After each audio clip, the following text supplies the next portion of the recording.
ایک امیر شخص اپنے دوست کے ساتھ اپنی ماں کی قبر پر فاتحہ پڑھنے کے لیے آیا۔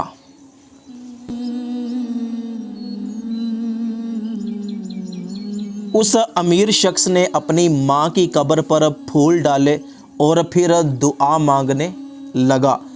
جب وہ دعا مانگ رہا تھا تو اس وقت ایک یتیم بچہ بھی قبرستان میں آ گیا۔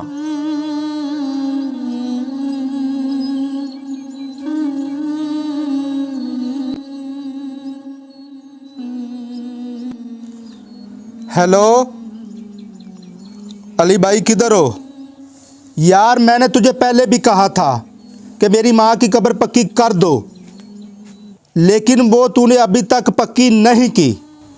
اور ہاں، قبر ایسی ہونی چاہیے کہ پورے قبرستان میں ایسی قبر نہ ہو۔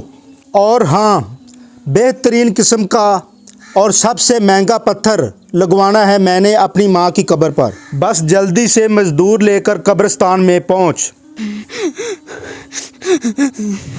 ابو، آپ کے جانے کے بعد ہمیں کوئی پوچھنے والا نہیں ہے۔ ابو، گھر میں کھانا بھی نہیں اور ماں بھی بیمار ہے۔ میں ابھی چھوٹا ہوں، میں ابھی کما بھی نہیں سکتا اور فیس کے پیسے بھی نہیں ہیں اور میں اسکول بھی نہیں جاتا ہوں۔ جب وہ امیر شخص فون بند کرتا ہے تو اس کا دوست اسے کہتا ہے کہ اس بچے کی طرف دیکھو۔ وہ بچے کی ساری باتیں سن لیتے ہیں۔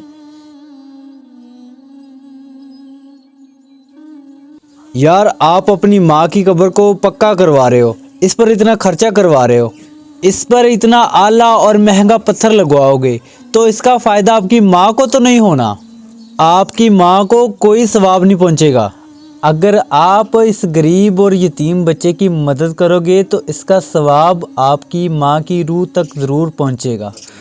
ہاں یار، یہ بات تو نے ٹھیک کہی ہے، یہ تو میں نے سوچا ہی نہیں تھا۔ اس کے بعد وہ امیر شخص اس یتیم بچے کے پاس آتا ہے اور وہاں پر آ کر بیٹھ جاتا ہے اور شفقت کے ساتھ اس کے سر پر ہاتھ پھیرتا ہے، اسے پیار کرتا ہے، اور اس کے بعد وہ شخص اس یتیم بچے کو اپنے ساتھ لے جاتا ہے۔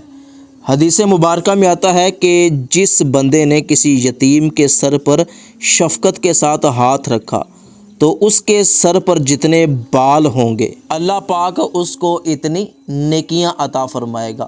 اور ایک دوسری حدیث مبارکہ میں آتا ہے کہ نبی کریم صلی اللہ علیہ وآلہ وسلم نے ارشاد فرمایا کہ قیامت کے دن میں اور یتیم کی کفالت کرنے والا جنت میں ایک ساتھ ہوں گے۔